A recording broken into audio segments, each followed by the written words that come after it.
Edward Kennedy is out of surgery now, and doctors at Duke University, where the surgery was done, are saying the procedure was successful.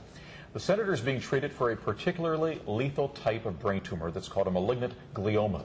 Now, by removing as much of the tumor as possible, this surgery could give other treatments a better chance of working. And joining us now this afternoon with some insight into this, into the surgery, and just what may come next as well for the senator is brain surgeon Leonard Cerullo. He's with the Chicago Institute of Neurosurgery and Neuroresearch. And doctor, it's great to have you here. Thanks very much for stopping by. I think many of us, of course, are fascinated initially anyway with the fact that this type of surgery is done while the patient is awake. Yes. And that's necessary, obviously, because I take it as you're probing there into the area that you believe is the targeted spot, you need to make sure that you're not disturbing any of that healthy tissue that could affect brain function later. Right? Exactly. You can do that electrically, but it's much more effective if you do it real time, because once the damage is caused, it can't be reversed. Cannot be repaired. So if the patient's awake, and that's very, very possible because the pain really doesn't, the brain doesn't feel any pain. It is a very effective way of assuring that a safe operation can be performed.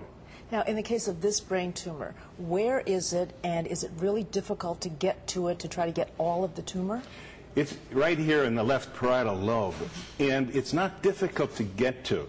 The problem, though, is knowing when to remove tissue and when to stop removing tissue, because this type of tumor tends to infiltrate within the normal tissues of the brain. So if you're following the tumor here, but all of a sudden there's something normal in the pathway, you've got to know when to stop. So really the skill has to do with the surgeon's judgment, as obviously as well as the impact and feedback from the patient in surgery at the time. That particular area of the brain, I understand, is involved in our, I'll call it sensation that we experience, but also areas of speech and communication are possible as well?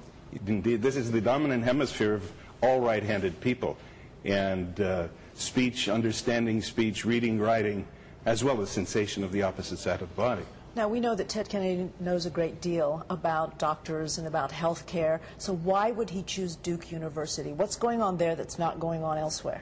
Well, I think it was a good choice because they're doing a real lot in terms of the basic genetics of malignant brain tumors. And there are so many different genetical mutations that can occur which allow tumors to begin, encourage tumors to continue, even encourage them to grow at a more and more rapid rate. And this is what we want to avoid. Right. This is a university, too, where, I mean, even recently this week I was hearing they've been working on what seems to be promising here work in a vaccine that could be useful in working against glioblastoma multiform tumors. We don't know specifically if that's the type, although some neurosurgeons may think that Ted Kennedy may be having that specific type. That is the thinking. The malignant glioma is a glioblastoma. And if a specific vaccine can be made from his tumor, specific for his tumor, then they're that much ahead of the game. So that could be going on, right? Yes, it could be. All right, Dr. Leonard Cerullo, we thank you very much for coming and helping us understand this a little bit more. Thank you. Thanks, Dad.